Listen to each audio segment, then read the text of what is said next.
Welcome to Tyler's Talk, ladies and gentlemen. Today is June the 11th, 2024. We're going to be talking about WWE's Monday Night Raw. And ladies and gentlemen, it looks like Ricochet is done from TV. I would tell you guys more about that because I think they just written him off TV until his contract expires somewhere in August.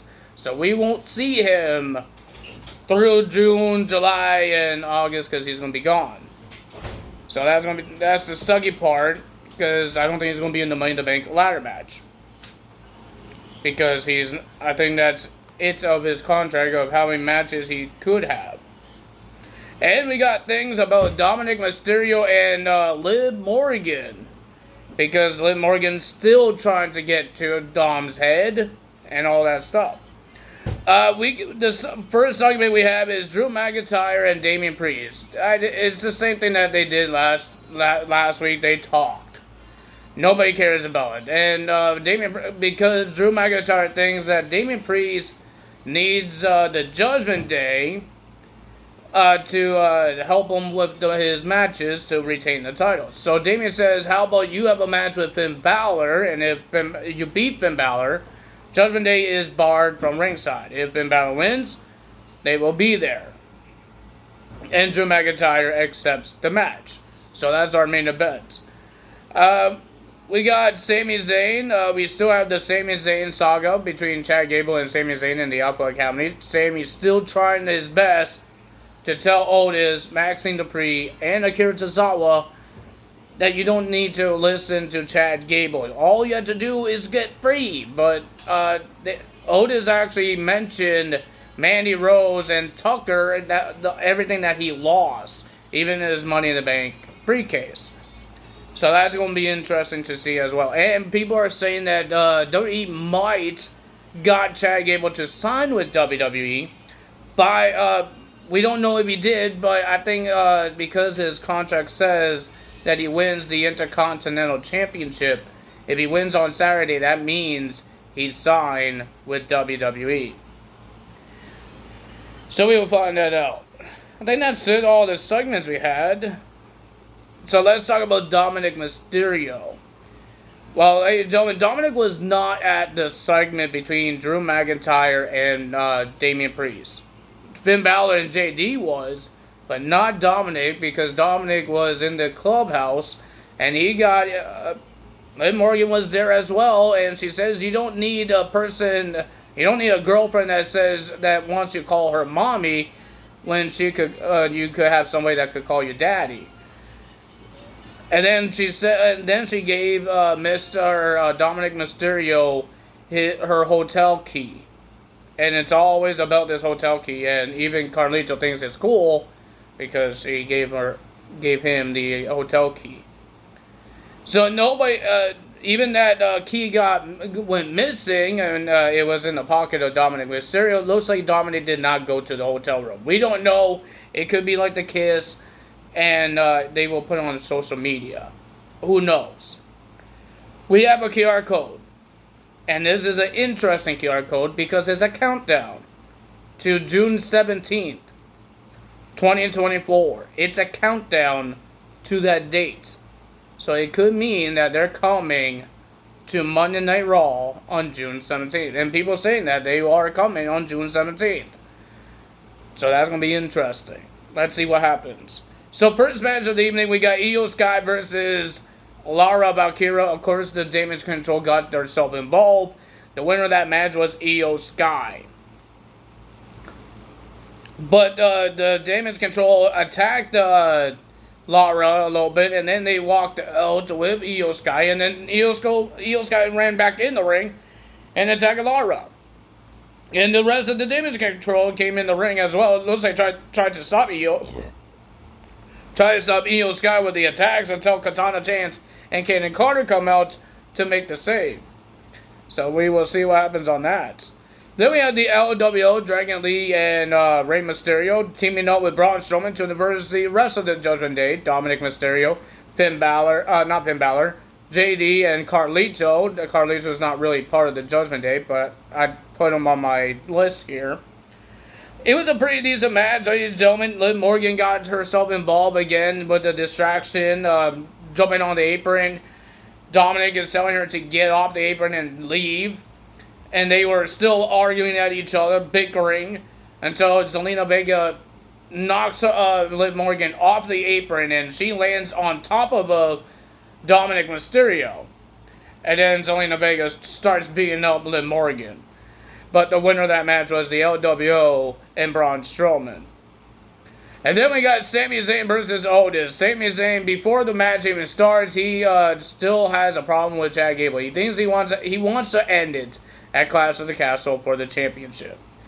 And then Chad Gable came out. He has some things to say because I believe he saw what Sami Zayn had to say in the backstage, because he talked to the Alpha Academy when Otis was talking about Mandy Rose and Tucker and all that stuff. That was in the backstage. And then he says, "You trying to break us up," and all that stuff. And Sami says, Chad Gable doesn't care about you. He doesn't care about if you guys are happy. Even Sami asked them, "Are you guys happy?" Because Akira Tozawa doesn't look happy, Maxine doesn't look happy, and Otis doesn't look happy. But ladies and gentlemen, then we had Otis versus Sami Zayn. And it was a short one because Chad Gable has to get himself involved again. He got distracted, Otis. And Otis got a Huma kick and got the loss. Chad Gable attacked Sami Zayn again, and Akira Tozawa and Maxine was checking on Otis. Chad Gable told him to get out of the ring and said, "Otis, you're okay."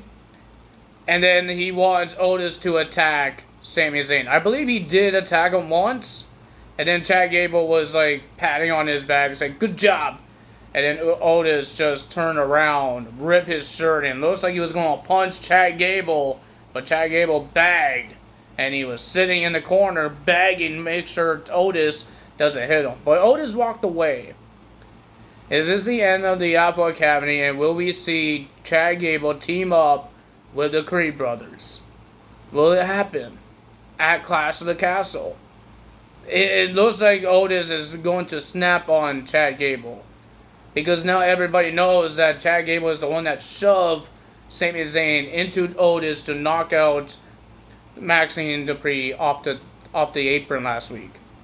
She even saw the footage, so let's see what happens there. We got Zoe Stark and Shayna Baszler versus Island Dawn and Alba Fire. These two tag teams will be in the triple threat tag team match against Jade Cargill and Bianca Belair. Bianca Belair looks like she changed her hair into brown and a little bit of blondish. But it was an okay match. The winner of that match was Zoe Stark and Shayna Baszler. Shayna Baszler choked out Alba Fire, and after that, she wouldn't let go. I don't know if she's angry because she lost at NXT Battleground. I have no idea. Then we have Braun Breaker versus Dragon Up. It was a hard-hitting match. These guys did a good job. Oh my god. But the winner of that match was Braun Breaker. And Braun Breaker saw Dragon Up leaning against a barricade. And he was about to spear Dragon Up through the barricade until Ricochet stopped it with a flying clothesline and drop kick him right through the audience. Over the barricade into the audience. And then when Ricochet was helping Dragunov in the backstage, Braun Breaker attacked Dragunov in backstage, speared him in a whole bunch of cases until Ricochet tried to stop him. And then you just saw Braun Breaker destroying Ricochet. But at the end, he went on top of these steps where the trailer is, and there was a car parked where the trailer is. He did a power slam onto Ricochet, onto the windshield of this car. And it looks like Ricochet was getting stretchered out. And he put the thumbs up, like, because everybody does it when even when Mick Foley did it. That's why they do it, because Mick Foley did it. They want to do those things, say, "I'm okay." And Samantha Irwin went with Ricochet into the ambulance. So in the main event, Pat McAfee was the replacement of the ring announcing. But not in this match. Awesome Truth versus AOP for the World Tag Team Championships. I do not know how this match even got made. R-Truth is making promises to a lot of tag teams. But ladies and gentlemen, Karrion Kross trying to get himself involved until the New Day came out and attacked Karrion Kross, even Xavier Woods. It looks like Karrion Kross wants Xavier Woods to join them. And I don't know, some people are not happy with that because they want Xavier Woods to have a singles career if he breaks up with Kofi. They don't want him joining another faction. So the winner of that match was the Awesome Truth retaining the tag team titles. Then we had Drew McIntyre versus Finn Balor, and if Drew McIntyre wins, Judgment Day is barred from ringside, from Clash of the Castle, in the World Heavyweight Championship match. And if Finn Balor wins, they are not barred from ringside. And ladies and gentlemen, it was a pretty decent match, back and forth with these guys. And of course, the Damian Priest and the rest of the Judgment Day tried to help Finn Balor, except for Dominic Mysterio again. He didn't show up again. But the winner of that match was Drew McIntyre, and he's made it easy and made it a fair fight at Clash of the Castle. It'll be Drew McIntyre versus Damian Priest for the World Heavyweight Championship at the show, Clash of the Castle. It's going to be at 2 p.m. On Saturday, so that's going to be interesting as well. I like those type of PLEs. Looks like Ricochet is done. I'm hoping that if he does leave WWE, because it looks like he is. We don't know if Samantha Irwin is done. She's the fiance of Ricochet. Of course, she will go to the hospital with her fiance. I don't think she's done, because I think a whole bunch of reporters will say, oh, her contract expired. That's how we found out almost half of the roster's contracts expired, because of these reporters. So if Samantha Irwin's contract was expiring, I think we would know about it on social media. And nobody said anything about her contract. But if it does go out, she might not renew it, and she might go where Ricochet goes. Right? So, who knows? We don't know how long her contract is.